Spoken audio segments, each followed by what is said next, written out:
നമസ്കാരം. സുന്ദരിമാരും സുന്ദരന്മാരും ആവാൻ ആഗ്രഹിക്കാത്ത ആരാ ഉള്ളതല്ലേ?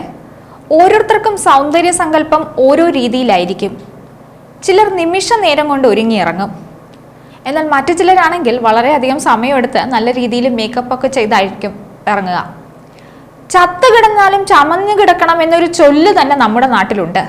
എത്ര ഒരുങ്ങണം ഒരുങ്ങണ്ട എന്നൊക്കെയുള്ളത് ഓരോരുത്തരുടെയും വ്യക്തിപരമായ കാര്യമാണ്. അത് അവരവരുടെ ഇഷ്ടമാണ്.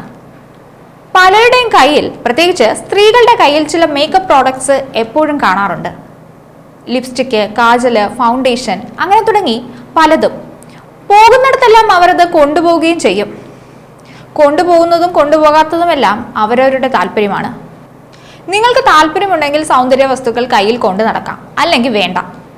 കാറിലും ചില സ്ഥലങ്ങളിലുമൊക്കെ നിന്ന് മേക്കപ്പ് ചെയ്യുന്നത് ഇടയ്ക്ക് നാം കാണാറുണ്ട്. ഒന്നുമില്ലെങ്കിൽ ഇത്തിരി ലിപ്സ്റ്റിക് എങ്കിലും ചിലർ ഇടുന്നത് കാണാം, പ്രത്യേകിച്ച് സിഗ്നൽ കാത്തു കിടക്കുമ്പോൾ. ഇനി വാഹനം ഓടിക്കുമ്പോൾ മേക്കപ്പ് ചെയ്താൽ സ്ത്രീകൾക്ക് പണി കിട്ടും. പക്ഷെ ഇത് ഇവിടെയല്ല. പറഞ്ഞു വരുന്നത് കുവൈറ്റിലെ കാര്യമാണ്. കുവൈറ്റിൽ പുതിയ ഗതാഗത നിയമം പ്രാബല്യത്തിൽ വന്നത് ഈ അടുത്ത ദിവസമായിരുന്നു. നിലവിൽ വന്ന പുതിയ ഗതാഗത നിയമത്തിൽ സ്ത്രീകൾക്കായിട്ടൊരു കുരുക്കുണ്ട്. മേക്കപ്പിൽ താല്പര്യരായ സ്ത്രീകൾക്കായി ഒരു നിയമം തന്നെ പ്രത്യേകമായി കൊണ്ടുവന്നിട്ടുണ്ട്. പുതിയ നിയമപ്രകാരം വാഹനം ഓടിക്കുന്നതിനിടെ മേക്കപ്പ് ഇടുന്ന സ്ത്രീകളിൽ നിന്ന് പിഴ ഈടാക്കും. അതായത് വാഹനം ഓടിക്കുന്നതിനിടെ മേക്കപ്പ് ചെയ്യുന്നത് അധികാരികളുടെ കണ്ണിൽ പെട്ടാൽ 75 കുവൈറ്റ് ദിനാർ പിഴയായി നൽകും. അത് പ്രത്യേകം നിയമത്തിൽ വ്യവസ്ഥ ചെയ്തിട്ടുണ്ട്. വണ്ടി ഓടിക്കുന്നതിനിടയിൽ മേക്കപ്പ് ചെയ്താൽ ശ്രദ്ധ മാറുമെന്നും അതുവഴി അപകടം ഉണ്ടാകാൻ സാധ്യതയുള്ളത് കൊണ്ടുമാണ് ഇത്തരത്തിലൊരു നീക്കം അധികാരികൾ കൊണ്ടുവന്നിരിക്കുന്നത്. എന്തായാലും സുന്ദരിമാരൊക്കെ ഒന്ന് ശ്രദ്ധിച്ചോളൂ. ലിപ്സ്റ്റിക്കോ ഫൗണ്ടേഷനോ ഒക്കെ ഇട്ടുകൊണ്ട് ഇരിക്കുമ്പോഴായിരിക്കും ചിലപ്പോൾ പിടി വീഴുക. രാജ്യത്തുടനീളമുള്ള അശ്രദ്ധമായ ഡ്രൈവിംഗ് തടയുന്നതിനും റോഡ് സുരക്ഷ വർദ്ധിപ്പിക്കാനും ലക്ഷ്യമിട്ടാണ് കുവൈറ്റിൽ പുതിയ ഗതാഗത നിയമം നിലവിൽ വന്നത്.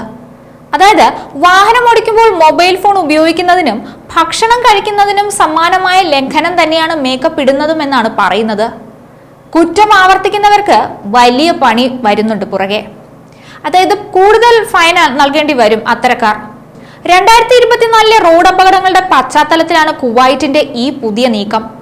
14 വയസ്സിന് താഴെയുള്ള 11 കുട്ടികൾ ഉൾപ്പെടെ 284 റോഡ് മരണങ്ങളാണ് കഴിഞ്ഞ വർഷം കുവൈറ്റിൽ മാത്രം സംഭവിച്ചിട്ടുള്ളത്. കുവൈറ്റിലെ പല പ്രമുഖ വ്യക്തികളും സോഷ്യൽ മീഡിയ ഇൻഫ്ലുവൻസർമാരും ഈ വിഷയത്തിൽ അവബോധം വ്യാപിപ്പിക്കാനായി രംഗത്തിറങ്ങിയിട്ടുണ്ട്. അതേസമയം നിയമം പ്രാബല്യത്തിൽ വന്ന ആദ്യ ദിവസം നിയമലംഘനങ്ങളിൽ 71% കുറവ് രേഖപ്പെടുത്തിയിട്ടുണ്ട്. ആഭ്യന്തര മന്ത്രാലയത്തിന് കീഴിലുള്ള ഗതാഗത വകുപ്പ്, ഓട്ടോമാറ്റിക് മോണിറ്ററിംഗ് ക്യാമറകൾ എന്നിവ കണ്ടെത്തിയ ലംഘനങ്ങളുടെ എണ്ണത്തിലാണ് വലിയ രീതിയിലുള്ള കുറവ് രേഖപ്പെടുത്തിയിരിക്കുന്നത്. കുവൈറ്റിൽ ഗതാഗത രംഗത്ത് അച്ചടക്കം വർദ്ധിപ്പിക്കുന്നതിനും റോഡ് സുരക്ഷ മെച്ചപ്പെടുത്തുന്നതിനും ലക്ഷ്യമിട്ട് നടപ്പാക്കിയ 1976 ഗതാഗത നിയമത്തിൽ നിരവധി പരിഷ്കാരങ്ങൾ വരുത്തിക്കൊണ്ട് ഏപ്രിൽ 22-നാണ് പുതിയ നിയമം പ്രാബല്യത്തിൽ വന്നത്. പുതിയ ഗതാഗത നിയമം അനുസരിച്ച് കടുത്ത ലംഘനങ്ങൾക്ക് കനത്ത പിഴയും ജയിലും നിങ്ങളെ കാത്തിരിക്കുന്നുണ്ടാകും. എല്ലാ ലംഘനങ്ങൾക്കുമുള്ള പിഴത്തുകയും വർദ്ധിപ്പിച്ചിട്ടുണ്ട്. എന്തായാലും വാഹനം ഓടിക്കുന്നതിനിടെ മേക്കപ്പ് ഇടുന്ന സുന്ദരിമാർ ഒന്ന് ശ്രദ്ധിച്ചോളൂ. മറ്റൊരു വീഡിയോയുമായി വീണ്ടും കാണാം. ന്യൂസ് ഡെസ്ക്, ഈനാട് മലയാളം.